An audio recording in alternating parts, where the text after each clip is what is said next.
Update. My 23 female partner 26 male stormed out of our apartment after I told him I couldn't give him the support he wanted because my friend died. Original post. Okay, so it's totally okay if you go to your partner to talk about things that are upsetting you. Same for them coming to you. I get it. It's normal to do that. What my boyfriend of 2 years does is a bit much. Literally, we were having a completely normal conversation. We were talking about a TV show we really enjoy after I'd just gotten off a 12-hour shift. I just wanted an easy evening, and I told him that. I told him that right now I don't have the mental space to deal with anything else on top of what I'm already dealing with. A friend of mine just ended herself not even 2 days ago, and I'm a nurse, so I'm exhausted on top of everything else. It was cool and chill until I stopped talking to turn on said show for us to watch. Then, out of nowhere, he started talking about how much he hated his dad. This would be fine if it didn't happen every time we spoke. Like, even on the day I found out my best friend in the entire world killed herself, he started talking about his dad, about how much he doesn't like him, how he doesn't feel respected by him, and how much it sucks that his dad won't change. I get it. Not having a good relationship with a parent is hard, and I give him the space to talk about it usually, but I just can't handle it right now. Literally, I got off the phone with my friend's sobbing mom, and I was in a weird, foggy headspace where nothing felt real. I told him what was up, he said sorry and hugged me, and then not even 15 minutes later, the same conversation that we've had a million times came up again. I ended up just sitting there, barely paying attention, while he talked at me for over an hour before I excused myself and took a bath.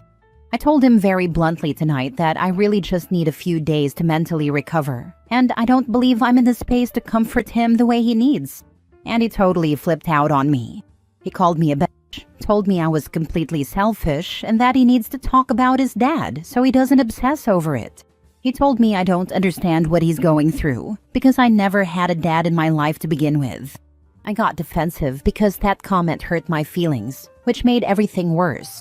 I told him that, yeah, I didn't have a relationship with my dad, but I don't spend every hour of every day talking about it. He ended up screaming at me that I need to shut my freaking mouth, and he hit the wall beside my head. Then he grabbed his car keys and drove off, leaving me there.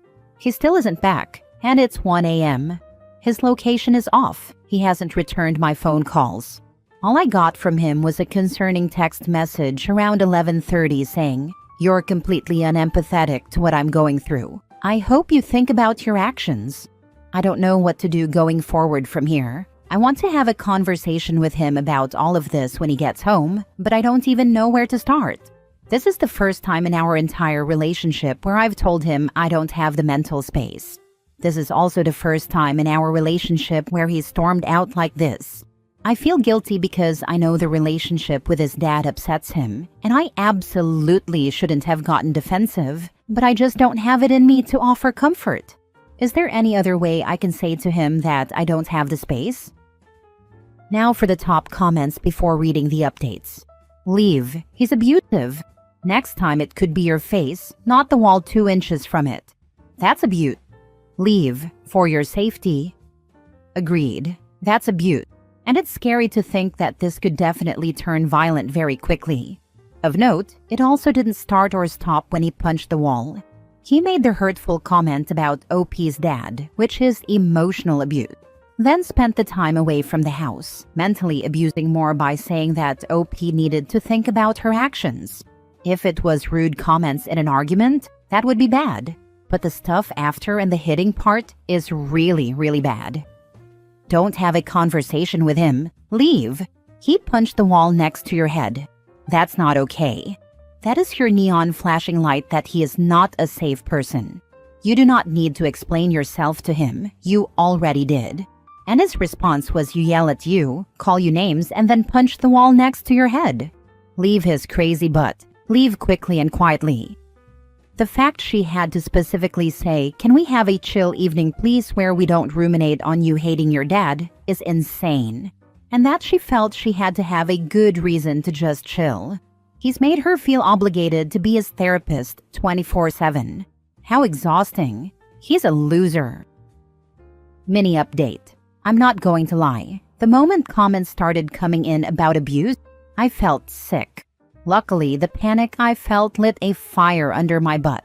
I freaked out. Spam called my brother at like 2 in the morning to wake him up, grabbed my basic essentials and a few bits of clothing, and left. I'm staying at my brother and his partner's house right now because that's what they told me to do. I turned off my location, and I haven't returned his calls or texts. He got home an hour ago and started spam calling me when he realized I wasn't there. He's throwing out a lot of apologies and begging right now, and I feel completely overwhelmed with guilt and this need to be there for him. But I don't want to be the thing he hits next. I just want to say I am eternally grateful for everyone here. And I'm grateful for my brother, who was absolutely horrified when I told him what happened and opened his home to me. I'm going to talk to my mom, and we're going to figure out a way to get me out of there and away from him permanently. Thank you all so much again. I'm going to get some more rest. I just wanted to let everyone know I was safe. Now for the second update. Hi, I just wanted to come on here to say one thing. Everyone who said he's abusive was completely correct. These past 48 hours have been nothing short of a nightmare. My now ex-boyfriend started with extremely apologetic texts, telling me how he never meant to react like that he'll get therapy, that he'll do anything if I just come back home. Once those didn't get a response, he started getting desperate. There were a lot of threats of self-harm. He told me he needed me to drive him to the mental hospital because he didn't trust himself. At that point, I called him and told him I'd call a welfare check for him, but I wouldn't be driving him anywhere. Then he got mean, telling me that I should consider myself lucky that he loves me because no one else ever will. He accused me of sleeping around. He told me that my friend ended herself because I neglected her, just like I'm neglecting him. That broke me. I told him that we're done and that I need to come get my stuff, so he needs to be out of the apartment. I also told him that I wasn't coming alone and that my brother and his partner were coming to help me. I went to get my things earlier today while he was at work. He trashed my apartment. There were holes in the walls. He destroyed all my clothing. He tore up photos. My makeup is ruined. Anything that he thought might have sentimental value to me is destroyed. I took photos of everything. I don't know what to do about the damage to the actual walls of my apartment or what to do about the lease. I'm thinking of filing a protective order against him in case he starts showing up at my job. I'm just done. I'm checking out for a while and I'm going to focus on restarting and getting myself back together. Definitely get a protective order. Notify the police and apartment management of the damage to the apartment and yourself. Do not let him know where you're staying. Yeah, you need to file a report as soon as possible. I'd honestly press for charges against him, and your landlord may wish to do so too. Do you have renter's insurance? If charges are pressed against your ex, insurance may be willing to reimburse up to a point. The way guys like this stay hovering at about a 20 in terms of anger and violence, and then immediately ramp up to 110 when their chosen target/victim/plaything decides not to put up with it anymore, is truly terrifying. Yeah, no kidding, the deadliest time in an abusive relationship is when you try to leave. He gets obsessive about his father, unless he obsessively talks about his father all the freaking time. And if he's destroyed her apartment, next call needs to be to the police for destruction of property. He needs to carry that weight. I obsessively talked about my mom a lot, but I absolutely hated that I did that. I stopped doing it at some point, and I'm so glad I have that weight off my psyche. But if someone had asked me to stop talking about her, I wouldn't have blamed them. I've called the police to make a person manipulating people by threatening self-harm go to the hospital. 10 out of 10 recommend. They either mean it and therefore need it, or they get to spend 72 hours explaining to strangers they didn't mean it for like $30,000. I did the same with my abusive boyfriend when he drove off, drunk and threatening to drive into a tree. Zero regrets for calling the cops. I would have called them even without a suicide threat. He was over drinking and driving limits in our country. I also gasped when I read. Then he got mean, telling me that I should consider myself lucky that he loves me because no one else ever will. Because that same a-hole said those exact words to me. Same ex punched holes in the wall of every house we lived in too. It's like there's an abuser playbook or something. Last story. I think a nap ruined my marriage to my husband. Original post. I, 28 female, am married to 30 male. I've been married for under a year, but with my husband for 6. We have a 3-month-old little girl who's fantastic. I'm a first-time mom who's a stay-at-home mom. My husband works from home. My husband's not dumb, just emotionally inept sometimes. I've had a lot of resentment building since I was pregnant. His mom tormented me through my pregnancy by talking about miscarriages, stillbirths, and saying dead baby to me every time my husband wasn't around. She denied it. He sympathized with me, but nothing was ever truly done. Since I gave birth, my husband's just been clueless. When I was in the hospital recovering, he would go home and sleep and leave me all alone because the couch was uncomfortable. I had to call him 20 times to get him to wake up and come back to the hospital because I was lonely. Then when we left, he was asking me to carry things to the car with him. The nurse had to tell him I shouldn't be carrying anything. I'd just given birth. When we got home, he complained about his lack of sleep. I was struggling, learning how to nurse. He was my cheerleader through nursing. I have to give him credit there. As the first 2 months went by, I was consistently bawling about how sleep-deprived I was while he was getting 8 to 10 hours of uninterrupted sleep every night. It caused a lot of fights because I couldn't hear him tell me he was exhausted without having a meltdown. Then his mom would come over, and they'd leave a huge mess for me to clean on more than one occasion. He complained about the basement being messy, so I helped him lift things and clean it up. It caused me to start bleeding heavily, and my doctor told me I shouldn't be lifting anything heavy. This is a point of contention because my husband continuously asked me to help him lift heavy things, and I couldn't, so he'd get annoyed. Then he'd complain about it all day. Now we're at month 3, and I think my marriage is over. We've been distant ever since the baby arrived, and I haven't wanted to have sex or be affectionate. My husband has been asking if I'm all right a lot, and I say I'm fine. I don't know what else to say, but I feel miserable and tense up every time he walks into the same room as me. Today, he was on my case about walking our dog. I'm so exhausted from exclusively breastfeeding, and I don't have the energy to walk her. I had been up since 2:30 a.m. with my baby and just couldn't handle anything else on my plate. So he whined and moaned about doing it, but promised me I could nap. I snapped and reminded him that I haven't slept a full 8 hours in months. He got pissy and stormed off. He avoided me the entire day and locked himself in his office. I spent the rest of the day randomly breaking down in full-blown sobs because I was so tired.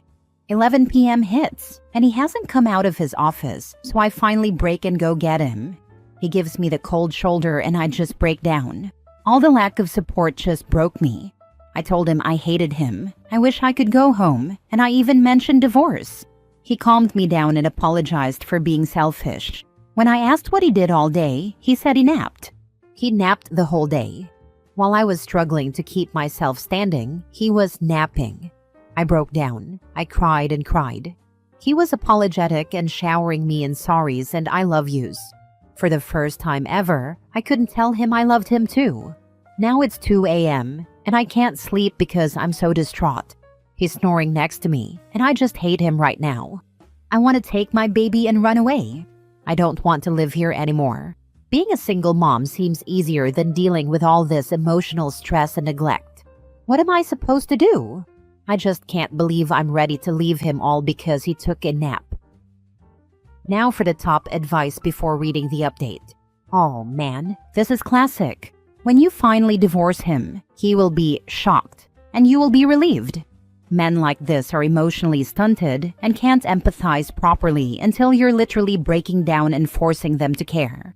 Then you get apologies, but there won't be change. Talk about exhausting and unsustainable.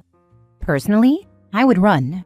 Maybe leaving, even if it's for a break, could be a wake-up call, though I doubt sustained change. He is incredibly selfish. That's way beyond being emotionally inept. His sorry and love words mean absolutely nothing. Do you have family that you and your child can go to? I moved to his home state on the other side of the country away from my family. Text them right now, so you don't second-guess yourself in the morning.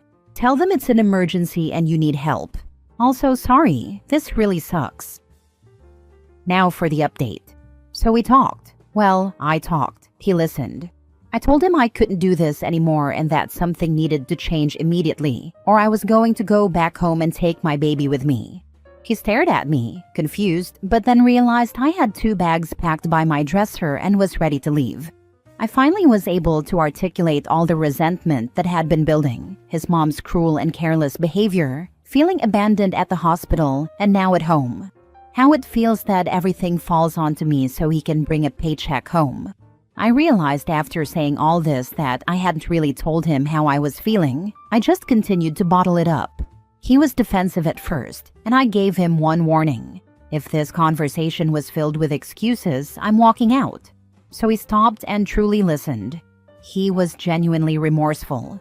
He only said sorry once at the end, and he meant it.